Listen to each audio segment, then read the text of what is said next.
Hello बच्चों, आज हम जानेंगे क्लास 9 हिंदी से चैप्टर फर्स्ट के प्रश्नों के उत्तर, जिसका शीर्षक है दो बैलों की कथा। इस चैप्टर के प्रश्नों के उत्तर की शुरुआत हम यहाँ से करेंगे। पहला प्रश्न है, किन घटनाओं से पता चलता है कि हीरा और मोती में गहरी दोस्ती थी? तो इसका आंसर है, दोनों बैल आपस में सींग मिलाकर और एक दूसरे को चाटकर अपना प्रेम प्रकट करते हैं। दोनों एक साथ नाद में मुंह डालते हैं और एक साथ हटा लेते हैं। हाल में जोत दिए जाने पर दोनों की कोशिश यह रहती थी कि ज्यादा से ज्यादा बोझ उसी के गर्दन पे रहे। मतलब दोनों को एक साथ जब जोता जाता था तो वो सोचता था कि हम ही भारी वजन उठाएं और दूसरा सोचता था कि हम भारी वजन उठाएं। तो इस तरह से गया के घर में रस्सी थोड़ा कर देने पे भी दोनों एक साथ ही भागते थे। मतलब जब गया उसका मालिक घर से रस्सी थोड़ा निकाल देता था तो दोनों एक साथ ही भागते थे। कांजी हाउस में मोती के आजाद होते हुए भी वो हीरा को छोड़कर नहीं भागा, जबकि सभी जानवरों को भगाने के लिए उसने दीवार भी तोड़ दी। दोनों ने मिलकर एक खतरनाक सांड को भी हरा दिया था। इन सब घटनाओं से पता लगता है कि उन दोनों के बीच में गहरी दोस्ती थी। सेकंड प्रश्न है, छोटी बच्ची यानी एक लड़की है, वो किसकी बेटी थी और उसने बैलों को रोटियां क्यों खिलाई? तो इसका आंसर है, छोटी बच्ची अनाथ थी, वो भैरों की लड़की थी। उसके साथ घर में बुरा व्यवहार किया जाता था, वैसा ही व्यवहार उन बैलों के साथ भी किया जा रहा था। तो छोटी बच्ची को बैलों के प्रति प्रेम उमड़ आया, इसलिए उसने बैलों को रोटियां खिलाई। थर्ड प्रश्न है, कांजी हाउस में कैद पशुओं की हाजिरी क्यों ली जाती होगी? इसका आंसर है, कांजी हाउस में कैद पशुओं की हाजिरी इसलिए ली जाती होगी ताकि उनका पता लगाया जा सके कि कहीं कोई जानवर भाग या मर तो नहीं गया है। प्रश्न है, इतना तो हो गया कि 9-10 प्राणियों की जान बच गई, ये सब तो आशीर्वाद देंगे। मोती के इस कथन के आलोक में उसकी विशेषता बताएं। तो इसका आंसर है, इस कथन से ये स्पष्ट हो जाता है कि मोती को अपने साथ साथ बाकी के सभी प्राणियों की भी चिंता होती है। जब वो कांजी हाउस में बाकी जानवरों के साथ बांध दिए जाते हैं तो मोती कांजी हाउस की दीवारों को गिरा देता है। दीवार गिरते ही सभी जानवर वहां से भाग खड़े होते हैं। दो गधे वहीं पर खड़े होकर सोच रहे होते हैं कि जिनको मोती धकेल कर बाहर निकाल देता है। हीरा को मोटी रस्सी से बांध दिया गया था, जिसके कारण वो रस्सी तोड़ पाने में असमर्थ होता है। तब मोती भी उसी के पास बैठ जाता है और दिल में खुशी महसूस करता है कि उसकी वजह से 9-10 प्राणियों की जान बच गई। वो सब तो आशीर्वाद देंगे। प्रश्न है, दो बैलों की कथा पाठ की विद्या क्या है? तो इसका आंसर है, मुंशी प्रेमचंद्र यानी जो इस पाठ के जो लेखक है मुंशी प्रेमचंद्र जी के द्वारा लिखित पाठ दो बैलों की कथा की विद्या कहानी है। इस कहानी में भावनात्मक कथा के माध्यम से लेखक प्रेमचंद्र जी ने किसानों और पशुओं की भावात्मक संबंध स्थापित किया है। लेखक ने यहाँ बताया है कि स्वतंत्रता सबको प्रिय होती है और जब स्वतंत्रता सहज रूप से प्राप्त नहीं होती तो उसके लिए अनेक बार संघर्ष करना पड़ता है। प्रश्न है, छोटी लड़की किसकी बेटी थी और उसने बैलों को रोटियां क्यों खिलाई थी? तो इसका आंसर है, छोटी लड़की झूरी के साले गया की लड़की थी। उसने बैलों को रोटियां इसलिए खिलाई क्योंकि वो दयालु थी। लड़की की माँ मर चुकी थी और उसकी सौतेली माँ उसे हर समय मारती पीटती रहती थी।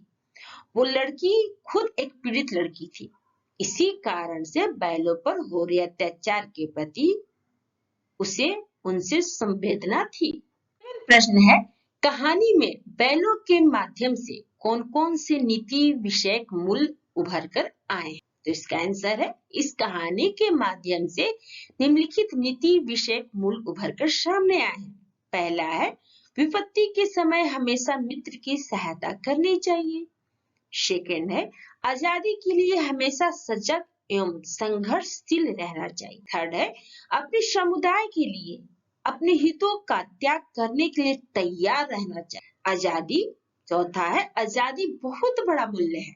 8 प्रश्न है छोटी बच्ची को बैलों के प्रति प्रेम क्यों उमड़ आया?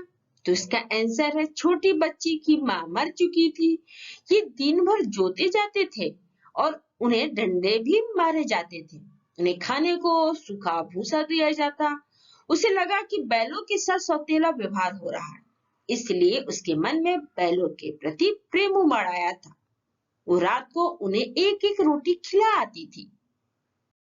9 प्रश्न है प्रस्तुत कहानी में प्रेमचंद्र जी ने गधे की किन स्वभाव विशेषताओं के आधार पर उसके प्रति रूढ़ अर्थ मूर्ख का प्रयोग न कर किस नए अर्थ की ओर संकेत किया है?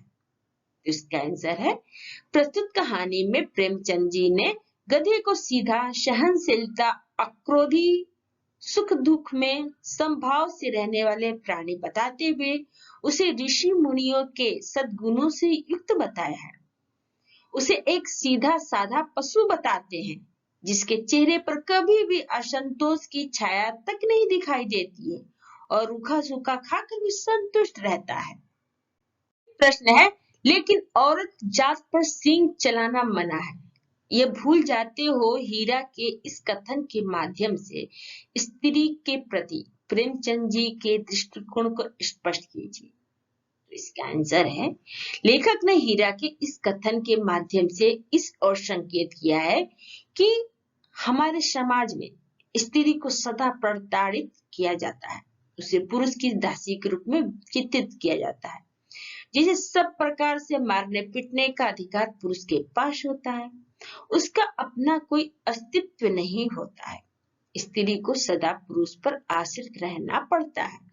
उसे पुरुष की इच्छा के अनुसार अपना जीवन व्यतीत करना होता है। 3 प्रश्न है किसान जीवन वाले समाज में पशु और मनुष्य के आपसी संबंधों को कहानी में किस तरह व्यक्त किया गया है? तो इसका आंसर है किसान जीवन वाले समाज में पशु और मनुष्य का घनिष्ठ संबंध होता है। आपसी लगाव के कारण दोनों का एक दूसरे के बिना रहना दुखदाई हो जाता है। तरह तरह के दुख उठाने और बिकने के बाद भी हीरा और मोती अपने पहले मालिक झूरी को छोड़कर कहीं नहीं जाना चाहते हैं। किसान अपने पशुओं को परिवार के सदस्यों के समान स्नेह और देखभाल करता है, तो पशु भी उसकी आत्मीयता युक्त भाव से स्नेह के बंधन में बंधकर सदा उसके साथ रहना चाहते हैं। बच्चों 11 प्रश्न है कि क्या आपको लगता है यह कहानी आजादी की लड़ाई की ओर भी संकेत करती है? तो इसका आंसर है इस कहानी में लेखक ने हीरा मोती को दूसरे की प्रताड़िता से स्वयं को मुक्त कराने के लिए संघर्ष करते हुए दिखाया है। हीरा मोती अपने बल से गया के घर से रस्सी तोड़वाकर अपने घर आ जाते हैं। अंत में कांजी हाउस से अन्य जानवरों को आजाद कर आते हैं तथा स्वयं दंड पाकर भी दलित के चुंगल से छूटकर अपने लक्ष्य को प्राप्त कर लेते हैं। इस प्रकार यह कहानी भारत की आजादी की लड़ाई की ओर भी संकेत करती है कि किस प्रकार भारतवासियों ने अनेक कठिनाइयों का सामना करते हुए अंत में आजादी प्राप्त की है। 12 प्रश्न है बच्चों कहानी में जगह जगह मुहावरों का प्रयोग हुआ है। आप उनमें से कोई 5 मुहावरे छाटिए और उनका वाक्य में प्रयोग कीजिए। तो इसका आंसर है पहला मुहावरा है ईंट का जवाब पत्थर से देना। तो इसका अर्थ हुआ दृढ़ता से शत्रु का मुकाबला करना। तो इससे वाक्य बनता है शत्रु सेना के हमला करने पर हमारी सेना ने ईंट का जवाब पत्थर से दिया। सेकंड मुहावरा है प्राण निकलना। इसका अर्थ हुआ मर जाना। इससे वाक्य बनता है हे राम, कहते ही महात्मा गांधी के प्राण निकल गए। थर्ड मुहावरा है 9-2-11 होना। तो इसका अर्थ हुआ भाग जाना। इससे वाक्य बनता है पुलिस को देखते ही चोर 9-2-11 हो गए। फोर्थ मुहावरा है बंगले झांकना। इसका अर्थ हुआ ध्यान न देना। इससे वाक्य बनता है साहूकार को देखते ही हल्कू बंगले झांकने लगा। 5 मुहावरा है दांतों पसीना आना, यानी इसका अर्थ हुआ बुरी तरह तंग होना।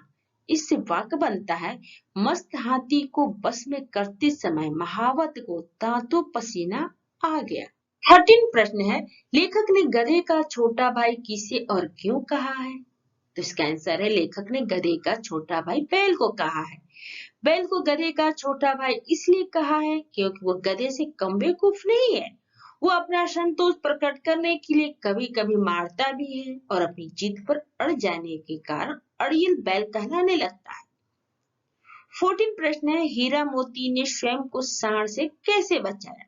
तो इसका आंसर है, सांड को देखकर पहले तो हीरा मोती घबरा गए थे। उन्होंने यह सोचा कि दोनों उस पर एक साथ चोट करें, एक आगे से दूसरा पीछे से। इस तरह उन्होंने अपने आप को सांड से बचाया। प्रश्न है, दरियल आदमी के बंधन से हीरा मोती कैसे आजाद हुए? इसका आंसर है, कांजी हाउस से एक दरियल आदमी हीरा मोती को खरीदकर जिस रास्ते से ले जा रहा था, उस रास्ते को हीरा मोती ने पहचान लिया और बंधन को छुड़ाकर भागता हुआ झूरी के घर जा पहुंचा। दरियल ने जब जबरदस्ती बैलों को पकड़कर ले जाना चाहा तो मोती ने सींग चलाया। दरियल पीछे हटा। इस प्रकार बैल दरियल के बंधन से आजाद हुए। अगर आपको मेरा ये वीडियो अच्छा लगा तो लाइक करें, या फिर कोई डाउट हो तो आप हमें कमेंट बॉक्स में लिख कर बताएं। अगर आप पहली बार मेरे चैनल पे आए हैं तो सब्सक्राइब करें और बेल आइकन को प्रेस करें, जिससे आपको मेरे नए वीडियो का नोटिफिकेशन सबसे पहले मिले। थैंक यू बच्चों, फिर मिलते हैं अगले वीडियो में।